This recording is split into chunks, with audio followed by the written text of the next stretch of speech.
known for its cultural diversity. How important is that when attracting business to Canada and Canadian companies doing business elsewhere? It's paramount and tantamount to that. I think you'll notice that the numbers don't lie. Canada has increased its immigration. It's one of the countries that is got this great open door policy.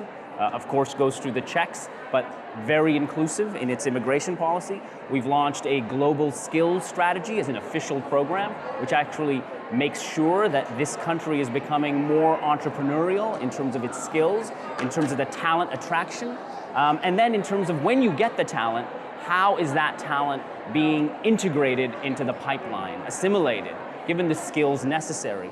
That is key, and there's a number of foreign policies and internal Canadian policies that help take care of that. Whether it's trade, whether it's loans and guarantees, whether it's the banking system, in terms of on a federal and national level, the kinds of policies that look at that, Canada is, I think you'll notice, at the forefront globally. And one of those policies is also the feminist foreign policy. What specifically is that? So it's technically it's called the Feminist International Assistance Policy, and that is where Canada is really looking to make sure that we put forth this idea that none of us can move forward if half of us are held back. And what that looks like is that around the world, we make sure that things like our Trade Commissioner service, which is in about 166 countries around the world, we are getting champions who are within those services, who are, whether it's LGBTQ+, whether it's gender equality and equity, whether it's different cultures, how are we interacting with them?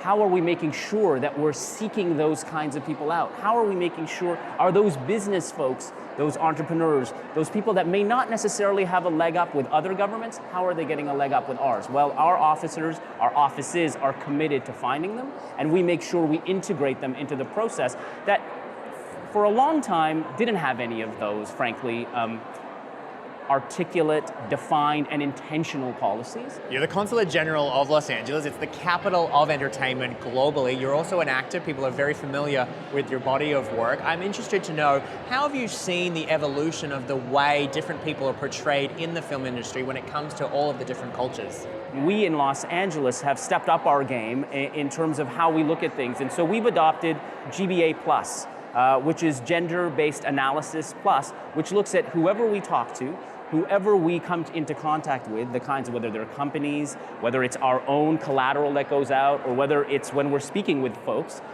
are we looking at it from a gender-balanced analysis perspective? Are we unintentionally showing our biases, unconscious bias? Well, we need to eradicate that. And we also make sure that we work with production companies, studios, that we don't teach them, but we make sure they're aware that Canada really means it when it says time is up and now we have to move forward and in a new way. For us, on a general level, it also speaks to increasing that business. The more diverse we are, the more inclusive we are, the more we see that on set, the more we see that in the rooms, the C-suite rooms, the more we see that in producers, that's better for the business, and it makes business sense too. It's actually better for the bottom line. And Canada is doing more than just talking, they're turning it to action. Absolutely, we're seeing that, right? We're seeing that whether it's our policies, so we're making sure that's happening in policy, but then policies are just policies unless they're enacted. And so we're seeing people become the leaders of that policy and take that policy into action. And that takes real ownership.